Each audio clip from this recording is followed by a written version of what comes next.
नमस्कार, जय हिंद। आप सभी का स्वागत है हमारे YouTube चैनल एम के इंस्टीट्यूट जैन में।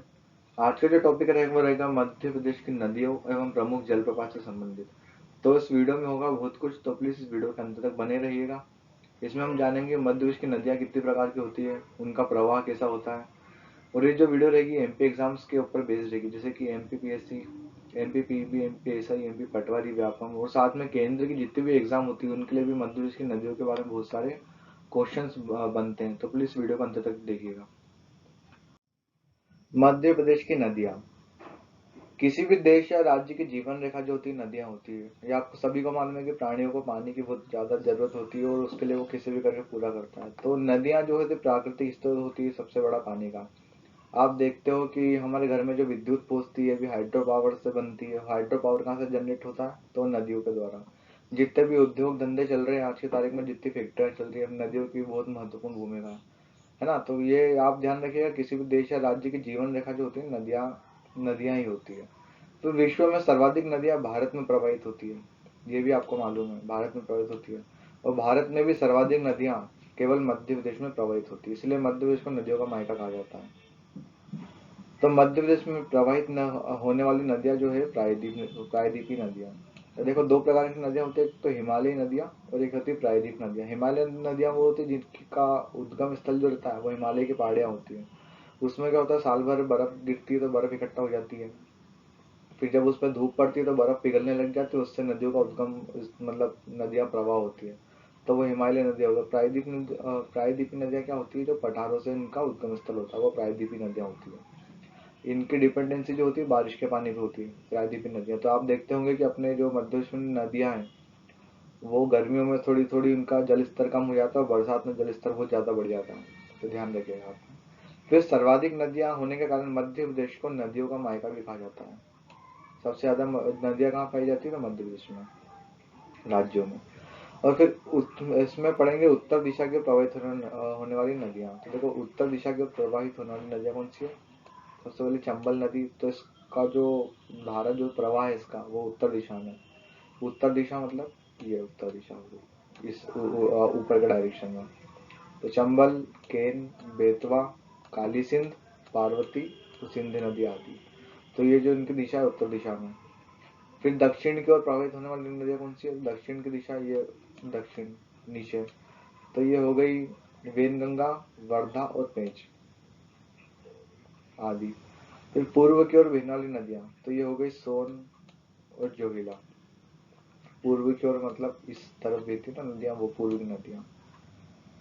फिर पश्चिम की ओर बहने वाली नदियाँ वो है नर्मदा, ताप्ती और माही। पश्चिम दिशा में यहाँ पे तो नर्मदा, ताप्ती और माही। तो ये नदियों के बारे में आपने पढ़ा। अब इसमें पढ़ेंगे सबसे पहले नर्मदा नदी।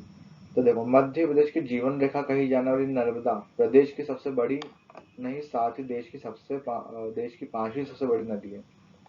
तो ये प्रदेश की सबसे बड़ी नदी है और साथ में देश में जो पांचवा स्थान पे इसका नाम आता है। फिर इसके जो अन्य नाम है वो है रेवा, सोमो देवी, मेकल सूता, शिवपुत्री, शंकरी और अमरकंटी। ये जो है नर्मदा के नाम है, नर्मदा नदी के। इसका उद्गम स्थल की बात करें तो ये पड़ता है अमरकंटक। अमरकंटक की पहाड़ियाँ कहाँ है? तो ये आप मैप में देख रहे होंगे, तो यहाँ पे अमरकंटक की पहाड़ियाँ आती है। यहाँ से तीन नदियों का उद्गम स्थल हम आगे पढ़ेंगे, तो नर्मदा, सोन और एक जोहिला। तो ये जो है अमरकंटक की पहाड़ियाँ, ये इसका उद्गम स्थल है। फिर इसका जो विलय होता है वो कहाँ होता है? तो खंबात की खाड़ी, गुजरात। अब ये देखो नदी यहाँ से आपको दिखाता हूँ, ये चल रही है, अब यहाँ पे गुजरात में होती है, खंबात की खाड़ी में जाके विलय हो जाती है। इसकी जो लंबाई है वो कुल लंबाई, टोटल लंबाई जो है ना 1312 किलोमीटर है। देखो ये यहाँ से लेके जो इसकी ये यहाँ तक की लंबाई ये 1312 किलोमीटर है। और मध्य प्रदेश में केवल एक, ये मध्य प्रदेश में मतलब यहाँ से लेके तो केवल यहाँ तक, तो ये 1077 किलोमीटर लंबाई इसकी। अब इसकी सहायक नदियों की बात करें तो इसकी सहायक नदियाँ हिरण, हिरण जानवर नहीं, इसकी नदी भी एक सहायक, तवा, तवा नदी, फिर कुंती नदी, दूधी, बंजर, शेर, शक्कर आदि कुल 41 सहायक नदियां इसकी। फिर इसके बाद में विशेष कुछ है, नर्मदा नदी डेल्टा का निर्माण नहीं करती है, एस्चुरी ज्वारनदमुख बनाती है। नर्मदा नदी पूर्व से पश्चिम की ओर, देखो मैंने बताया पूर्व से पश्चिम की ओर बह रही है ना, बहने वाली सबसे बड़ी नदी है। फिर पवित्रता के आधार पर इसे मध्य प्रदेश की गंगा कहा जाता है। ये सब तो समझ गए होंगे आप। ये समझा देता हूँ एस्चुरी क्या होती है। देखो नदियाँ क्या होती है कि सब बहते हुए क्या करती है एक जगह पे आके, जैसे कि कुछ नदियाँ आके बह के ये एक जगह पे मिल रही है ना। तो ये क्या हो जाता है, ये होता है डेल्टा, इसको डेल्टा बोलते हैं। और जो नदी सीधे किसी नदी से ज्यादा मिलती नहीं है और एक मुख्य नदी होके कहीं जाके बस ऐसे करके समुद्र से मिल जाती है, सिंगल धारा में चलते हैं, तो उस नदी को बोलते हैं एस्चुरी। एस्चुरी ज्वार नदमुख है ना। तो ये होता है अंतर डेल्टा और एस्चुरी में। फिर है दूसरी चंबल नदी। तो मध्य प्रदेश की सेकंड सबसे बड़ी नदी है। नर्मदा नदी के बाद में चंबल नदी सबसे सेकंड बड़ी है। इसके जो अन्य नाम है वो है चरमावती और कामधेनु। ये ध्यान रखें, दो नाम है इसके, कौन से, चरमावती और कामधेनु। इसका उद्गम स्थल कहाँ है, तो वो है जाना पाव महू। ये देखो ये जो पहाड़ी आपको दिख रही है ना, ये महू में पड़ती है। डॉक्टर अम्बेडकर नगर, अब उसका नाम हो गया महू, जाना पाव पहाड़ी। और इसका विलेज जो होता है यहाँ पे होता है इटावा में, यूपी के पास में। तो यहाँ पे इसका विलय हो जाता है। इसकी जो लंबाई है वो है 965 किलोमीटर टोटल लंबाई। इसकी सहायक नदी की बात करें तो है बनास नदी राजस्थान। राजस्थान से एक नदी आती है बनास, तो वो आके इसमें मिल जाती है उत्तर से दक्षिण। फिर है काली सिंध, शिप्रा, पार्वती आदि, वो सारी नदी इसकी सहायक नदी है। विशेष क्या इसमें, चंबल नदी बीहड़, रिफ्ट वैली, ये जो है ना नदी गड्ढों का निर्माण करती है यहाँ पे, जो डाकू की आश्रय स्थली कहलाता है। तो चंबल नदी क्या करती है, गड्ढों का निर्माण करती है बड़े बड़े से, इसको बीहड़ भी कहते हैं। और चंबल नदी का मध्य प्रदेश में सेकंड, दो बार प्रवेश और दो बार निर्गम होता है। ये देखो यहाँ से नदी चल रही है, तो ये मध्य प्रदेश से बाहर हुई, फिर वापस मध्य प्रदेश में अंदर हुई, फिर ये वापस से बाहर हुई और ये यहाँ जाके वापस अंदर हो गई। तो दो बार क्या करती है, बाहर हो रही, दो बार अंदर हो रही है। तो ये ध्यान रखना। फिर बात करते हैं हम सोन नदी की। तो वाल्मीकि रामायण में इस नदी को सुबह गति भी कहा गया। ये इसका जो नाम है ना, वाल्मीकि रामायण में इसको सोन नदी को सुबह नदी भी कहते हैं, स्वर्ण नदी भी कहते हैं इसको। उद्गम स्थल की बात करें तो उद्गम स्थल मैंने आपको बताया कि नर्मदा हुई, सोन हुई या जोगिला। ये जो यहाँ पे पड़ता है ये अमरकंटक की पहाड़ियां हैं, यहाँ से तीन नदी का उद्गम स्थल, इसमें सोन भी है। इसका विलय कहाँ होता है, तो विलय होता है इसका पटना में, गंगा में। तो यहाँ पे एक जो गंगा नदी बहती हुई जाती है, तो गंगा नदी में इसका विलय हो जाता है। और जो जगह है ये है पटना। इसके लंबाई की बात करें तो 780 किलोमीटर टोटल लंबाई, और मध्य प्रदेश में लंबाई जो है इसकी 500 किलोमीटर है। सहायक नदी की बात करें तो रिहंद नदी छत्तीसगढ़ की, और जोगिला नदी इसकी सहायक नदी है सोन नदी की। तो विशेष इसके तट पर मार्कंडेय ऋषि का आश्रम है। ये प्रवाह इसका दक्षिण से उत्तर की ओर होता है। अगली नदी है ताप्ती नदी। महाभारत में इसे सूर्यपुत्री कहा गया। ताप्ती नदी का नाम इसलिए रखा था कि सूर्य बहुत ज्यादा तपता है, और उसके ताप से उसकी बेटी का जन्म हुआ, तो उसको सूर्यपुत्री या ताप्ती नदी कहा गया। अन्य नाम की बात करें तो इसको सूर्यपुत्री कहते हैं। उद्गम स्थल कहाँ इसका, तो यहाँ पे पड़ता है बैतूल। आपने मैप में उठा के देखोगे तो यहाँ पे आपको बैतूल मिलेगा। तो बैतूल में एक जगह है मुल्ताई, तो वहां से इसका उद्गम है। और विलय क्या करती है, तो विलय भी इसका खंबात की खाड़ी गुजरात में। तो यहाँ से सीधे चल के आती है दक्षिण में, महाराष्ट्र और मध्य प्रदेश की बॉर्डर बनाते हुए इसका विलय हो जाता है खंबात की खाड़ी में। इसकी लंबाई की बात करें तो इसकी लंबाई जो टोटल है 724 किलोमीटर लंबाई है। इसकी सहायक नदी की बात करें तो पूर्णा नदी है, बाहुद नदी और गिरना नदी है। तो ध्यान रखिएगा। फिर विशेष क्या है इसमें, यह भी नर्मदा की भांति एस्चुरी का ही निर्माण करती है। अभी मैंने आपको बताया डेल्टा और एस्चुरी में क्या अंतर है ना। तो ये भी एस्चुरी बनाती है, मतलब सिंगल धारा में प्रवाह होके बह जाती है। इसका प्रवाह भी पूर्व से पश्चिम की ओर है। फिर अगली नदी है बेतवा नदी। मध्य प्रदेश की सबसे प्रदूषित नदी है, बहुत प्रदूषित है। प्रदूषण के कारण इसे मध्य प्रदेश की गंगा भी कहा जाता है। अन्य नाम की बात करें तो वेत्रवती है और बुंदेलखंड की जीवन रेखा। मध्य प्रदेश की जीवन रेखा कौन सी, तो नर्मदा है। और बुंदेलखंड की जीवन रेखा तो वो है बेतवा नदी। फिर इसके उद्गम स्थल की बात करें तो इसका उद्गम स्थल है वो कोई कुमरा गांव रायसेन। ये जो आपको जगह दिख रही है यहाँ पे, ये है रायसेन। तो रायसेन में एक जगह है कुमरा गांव, वहां से इसका उद्गम स्थल है। और विलय कहाँ होती है, तो ये हमीरपुर में जाके यमुना। तो यहाँ पे एक यमुना नदी बहते हुए आती है, और ये जो नदी यहाँ पे मिल जाती है बेतवा, तो ये जगह जो है हमीरपुर, तो इसका विलय यहाँ हो जाता है। इसकी लंबाई की बात करें तो इसकी टोटल लंबाई है 480 किलोमीटर। सहायक नदी की बात करें तो बीना और धसान इसके सहायक नदी, और एक जामनी नदी भी। तो इसको ध्यान रखना कि बेतवा की सहायक कौन सी है, बीना और धसान। तो विशेष क्या है, इसके तट पर कंचन घाट स्थित है, जहाँ पे वीर सिंह बुंदेला की ऐतिहासिक छतरी है। रीवा के राजा वीर सिंह बुंदेला, उनकी ऐतिहासिक छतरी। फिर है माही नदी, इसका उद्गम स्थल की बात करें तो मिंडा गांव, सरदारपुर धार, ये यहाँ पे पड़ती है। देखो ये धार यहाँ पे पड़ता है, और गांव कौन सा, मिंडा गांव। इसका विलय कहाँ होता है, तो अरब सागर में। लंबाई है इसकी 583 किलोमीटर। और सहायक नदी की बात करते तो यहाँ से एक नदी आती है इसकी, वो सहायक है, उजास नदी। तो विशेष क्या है, यह कर्क रेखा को 2 बार क्रॉस करती है। देखो यहाँ से कर्क रेखा जा रही है 23.5 डिग्री अक्षांश पे, और इसको ये 2 बार काट रही है। एक बार तो यहाँ से कट कर रही है और दूसरी बार यहाँ से क्रॉस कर रही है ना। तो इसके ऊपर प्रश्न भी बनते हैं कि कौन सी नदी कर्क रेखा को 2 बार क्रॉस करती है, तो वो है माही नदी, है ना। इस प्रवाह की बात करें तो पूर्व से पश्चिम की ओर है। तो ये पूर्व से मतलब ऐसा देखा जाए तो दिशा के हिसाब से उत्तर दक्षिण वगैरह सब तो जा रही है, तो मेनली इसको ध्यान रखेंगे पूर्व से पश्चिम की ओर है। फिर है सिंध नदी, तो इसका उद्गम स्थल जो है सिरोंज विदिशा। विदिशा में तहसील है यहाँ पे सिरोंज नाम की, तो यहाँ से इसका उद्गम स्थल है। और विलय कहाँ होता है इसका, तो विलय होता है इसका यमुना में। ये यहाँ पे जाके यमुना नदी से मिल जाती है। इसके सहायक की बात करते तो सहायक इसकी कुआरी नदी है। तो कुआरी नदी जो है शिवपुरी का पठार से, रुको एक मिनट बताता हूँ आपको। कुआरी नदी जो है वो है शिवपुरी का पठार, यहाँ पे पड़ता है शिवपुरी। तो यहाँ से उद्गम होकर इसकी सहायक नदी बन जाती है। तो ये विशेष रूप से ध्यान रखिएगा आप। इसकी सहायक नदी कौन सी है, तो कुआरी नदी, सिंध की।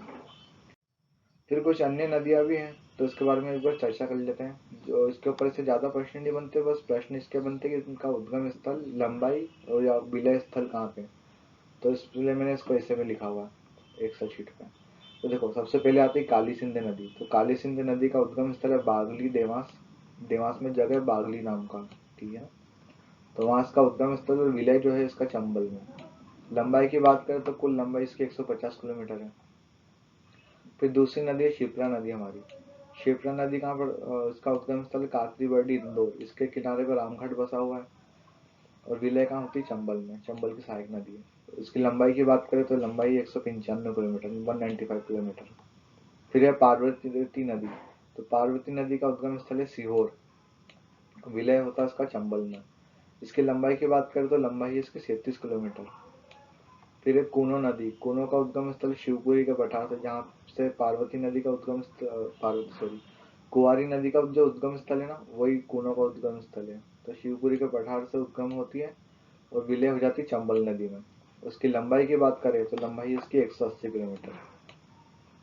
फिर है बेनगंगा नदी। तो बेनगंगा नदी का उद्गम स्थल है सिवनी में, और इसका जो विलय स्थल है वो है गोदावरी। मतलब ये सिवनी नदी में से प्रवाह होती है और जाके गोदावरी नदी में मिल जाती है।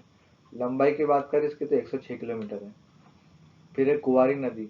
तो एक कूनो नदी और एक कुंवारी नदी, ये दोनों का उद्गम एक जगह से होता है, शिवपुरी के पठार से, शिवपुरी के पठार से। लेकिन एक नदी जो कूनो है वो चंबल में मिल जाती है, और जो कुंवारी है वो सिंध नदी के साथ में मिल जाती है। केन नदी की बात करें तो केन नदी है कटनी विंध्याचल पर्वत में, जबलपुर। और इसका विलय कहाँ हो जाता है, तो यमुना में हो जाता है, बांदा के पास में। लंबाई की बात करें तो 425 किलोमीटर है। फिर है कुंदा नदी। तो ये नर्मदा नदी की सहायक नदी है, और इसका उद्गम स्थल है खरगोन। फिर है टोस नदी। तो टोस नदी को हम तमसा भी कहते हैं। इसका उद्गम स्थल कैमूर पहाड़ी, सतना। सतना से इसका उद्गम था, और विलय कहाँ हो जाती है, तो विलय हो जाती है गंगा नदी में। फिर है धसान नदी। तो धसान नदी जो है रायसेन में पड़ती है, रायसेन से उद्गम होती है और विलय हो जाती है बेतवा नदी में। लंबाई की बात करें तो है 240 किलोमीटर लंबाई। फिर है पेश नदी। पेश नदी का उद्गम स्थल होता है छिंदवाड़ा, और विलय हो जाता है इसका गोदावरी नदी में। पेश नदी गोदावरी नदी में मिल जाती है। फिर वर्धा नदी। वर्धा नदी की बात करें तो इसका उद्गम स्थल है मुल्ताई, और ये कहाँ में मिल जाती है, तो मिल जाती है बेनगंगा, महाराष्ट्र में। कान्हा नदी की बात करें तो ये छिंदवाड़ा में है, इसका उद्गम स्थल, और ये भी मिल जाती है बेनगंगा, महाराष्ट्र में। तो बस इसके बाद में हम पढ़ते हैं नदियों की स्थितियों के बारे में एक बार। तो एक बार हम चर्चा कर लेते हैं कि नदियों की स्थिति क्या है मध्य प्रदेश में, कौन सी नदी किस दिशा में बहती है, इसका प्रवाह कैसा होता है। इसमें देखो सबसे पहली जो नदी आती है ना, सबसे बड़ी, जिसको मध्य प्रदेश की जीवन रेखा कहते हैं, वो नर्मदा नदी। तो इसका उद्गम स्थल है ना अमरकंटक की पहाड़ियों से होता हुआ है, देखो सीधा चलती है बिल्कुल, और ये जाती है गुजरात में खंबात की खाड़ी और अरब सागर में जाके इसका विलय हो जाता है। ये अपनी 41 सहायक नदियों के साथ में चलती है। ये जो छोटी छोटी मैं बना रहा हूँ ना, ये 41 सहायक नदियां हैं इसकी। अब बहुत सारी है, सबके नाम तो याद नहीं रख सकते अपन, तो बस ये याद रखिएगा, इसलिए इसको मध्य विश्व की जीवन रेखा कहते हैं। इसकी कुल लंबाई कितनी है? 1312 किलोमीटर है ना, 1312 किलोमीटर। ये ध्यान रखिएगा आप। फिर दूसरे नंबर पे आती है हमारी माही नदी। तो ये माही नदी का जो उद्गम स्थल है वो है मिंडा गांव अमझेरा धार, जैसे सरदारपुर में पड़ती है, धार में, है ना। तो इसका जो प्रवाह है ना, ये ऐसा है, पहले उत्तर में जाती है, फिर उत्तर से फिर दक्षिण में जाती है। तो ये क्या करती है, आप सभी को मालूम है कि 23 साढ़े 23 डिग्री अक्षांश पे कर्क रेखा है हमारी। तो ये कर्क रेखा को क्या करती है, दो बार में काट देती है। जैसे कि एक उदाहरण के तौर पर मान के चलते कि कर्क रेखा जा रही है यहाँ से, तो उसको दो बार काटती है ना। तो इसको क्वेश्चन इसके ऊपर बहुत सारे बनते हैं कि कौन सी नदी कर्क रेखा को दो बार काटती है भारत की नदी, तो वो माही नदी है। फिर जो चंबल नदी है, तो चंबल नदी का उद्गम स्थल है जानापाव पहाड़ी महू। तो यहाँ से नदी उत्तर की दिशा में प्रवाहित होती है और यहाँ से होती हुई सीधे जाती है। ये जो नदी है, ये राजस्थान और मध्य प्रदेश की बॉर्डर बनाते हुए सीधे जाती है और जो इसका विलय हो जाता है, तो यहाँ पे इटावा के पास में यमुना में इसका विलय हो जाता है। तो यमुना की सबसे बड़ी सहायक नदी कौन सी? चंबल नदी। तो ये ध्यान रखिएगा आप। फिर बात करते हैं हम शिप्रा नदी की। तो शिप्रा नदी का उद्गम स्थल वो है काकरी बड़ी इंदौर। ये काकरी बड़ी एक जगह है, तो वहां से इसका उद्गम स्थल, और ये जाके सीधी मिल जाती है चंबल नदी में। तो चंबल की सहायक कौन सी है? शिप्रा। शिप्रा नदी के तट पर रामघाट स्थित है, ये ध्यान रखिएगा आप। फिर हम बात करते हैं काली नदी की। तो जो काली सिंध, इसको काली नदी भी कहते हैं। तो काली सिंध का उद्गम स्थल ये है देवास से बागोली। देवास में एक जगह है, देवास जिले में बागोली नाम की। तो वहां से इसका उद्गम स्थल है और यहाँ से सीधे चलती हुई जाती हुई ये चंबल में जाके मिल जाती है। तो ये भी चंबल की सहायक नदी एक प्रकार से। फिर इसके बाद बात करते हैं हम पार्वती नदी की। तो जो पार्वती नदी है, इसका उद्गम स्थल है सीहोर। और सीहोर से भी ये चलती है सीधे उद्गम स्थल से, इसका उत्तर की दिशा में प्रवाहमान होके, और ये भी जाके चंबल में विलय हो जाती है। तो ये भी चंबल की सहायक नदी है। फिर हम बात करते हैं कुनो नदी की। तो कुनो नदी जो है, इसका उद्गम स्थल है शिवपुरी का पठार। अब यहाँ से ये नदी सीधे उत्तर की दिशा में चलती हुई ये भी चंबल में आके मिल जाती है। तो ये इसका स्थल भी चंबल है, विलय स्थल। तो ध्यान रखिएगा। फिर इसके बाद हम बात करते हैं सिंध नदी की। तो जो सिंध नदी है, इसका उद्गम स्थल, ये सिंध नदी देख रहे हो आप, इसका उद्गम स्थल है विदिशा सिरोंज। विदिशा जिले में सिरोंज नाम की एक तहसील है, वहां से। अब ये जो नदी है, ये यहाँ से यूं करके उत्तर की दिशा में सीधे प्रवाहित होती है और मध्य प्रदेश से उत्तर प्रदेश होते हुए ये जाती है सीधे यमुना में। तो जो इसका विलय स्थल है वो है यमुना में। तो यमुना में कहाँ पे मिलती है? इटावा के पास में। इटावा के पास में चंबल भी मिल रही है और इटावा के पास में यमुना, ये सिंध नदी भी मिल रही है यमुना से। तो यह ध्यान रखिएगा। फिर इसकी सहायक जो नदी वो है कुंवारी नदी। तो ये कुंवारी नदी जो है, ये सिंध की सहायक है, तो इसका उद्गम स्थल भी शिवपुरी का पठार है और ये आके सिंध नदी में मिल जाती है। फिर हम बात करते हैं बेतवा नदी की। तो ये देख रहे हो आप, बेतवा नदी, इसका उद्गम स्थल है कुमरा गांव रायसेन। रायसेन में एक जगह है कुमरा गांव करके, तो वहां से इसका उद्गम स्थल है। और इसको प्रदूषण के कारण मध्य प्रदेश की गंगा भी कहा जाता है, प्रदूषण के आधार पर, और पवित्रता के आधार पर किसको कहा जाता है? नर्मदा नदी को, है ना। तो ये जो है, तो ये नदी बॉर्डर बना के चलती है मध्य प्रदेश से उत्तर प्रदेश की, और ये भी जाके सीधे मिल जाती है किससे? यमुना से। तो देखो नदी जाके मिल गई यमुना से। ये कहाँ पे मिलती है? तो एक जगह आती है हमीरपुर। देखो इटावा के पास में चंबल और सिंध नदी मिल जाती है यमुना से, और हमीरपुर करके एक जगह आती है उत्तर प्रदेश में, तो वहां पे ये नदी यमुना से मिल जाती है। कौन सी नदी? बेतवा नदी। फिर इसके बाद करते हैं हम केन नदी की। तो ये जो केन है, अपनी सहायक नदी सोनार के साथ में चलती है सीधी उत्तर। इसका जो उद्गम स्थल वो है जबलपुर में। तो जबलपुर में सीधी चलती है और ये जाके जो है इसका विलय हो जाता है यमुना में, केन नदी का। ये कहाँ पे पड़ता है? तो ये पड़ता है बांदा में।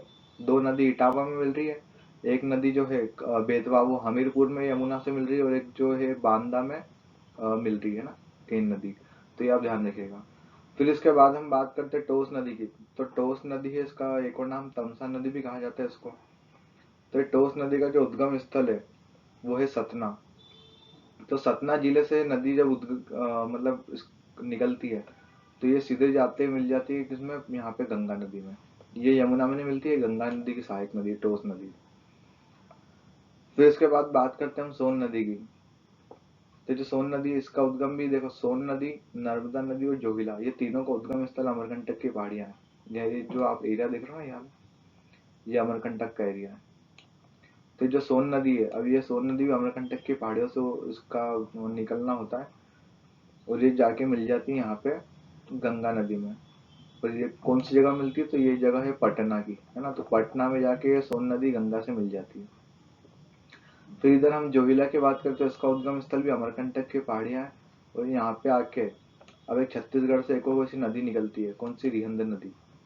तो ये रिहंद नदी यहाँ से ही निकलती है और ये रिहंद नदी में विलय हो जाती है, जोविला नदी। फिर उसके बाद आती है हमारी वेनगंगा नदी। तो वेनगंगा का उद्गम स्थल है सिवनी। अब सिवनी से ये नदी दक्षिण की ओर बहती हुई जाती है और ये नदी मिल जाती है यहाँ पे गोदावरी से। तो ये ध्यान रखिएगा आप। फिर उसके बाद हम बात करते हैं कान्हा और पेंच की।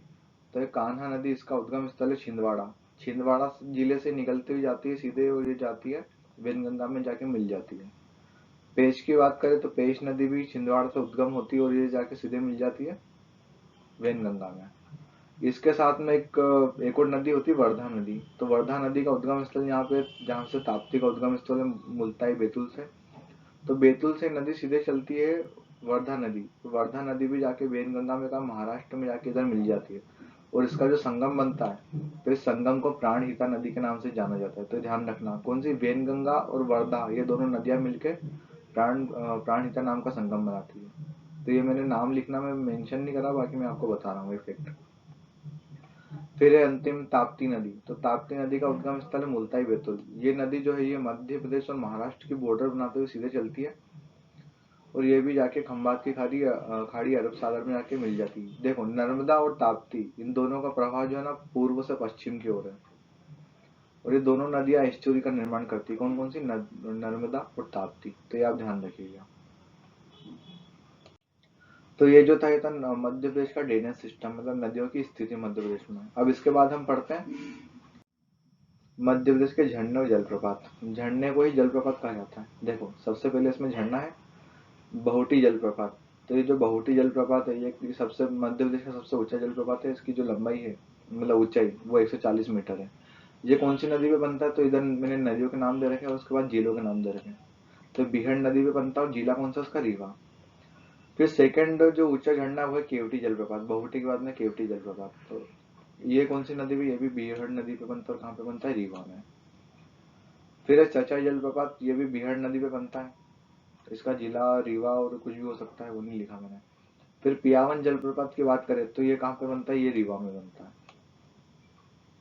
तो पियावन जलप्रपात को ध्यान रखना, रीवा में। फिर है बेलोही जलप्रपात। तो ये मोस्ट इंपोर्टेंट है क्योंकि अभी तक पूछा नहीं गया, लेकिन अब इसका आने के चांसेस ज्यादा है। तो बेलोही जलप्रपात ये कहाँ पड़ता है, तो पड़ता है रीवा के निकट। तो ध्यान रखिएगा। फिर है धुआंधार जलप्रपात।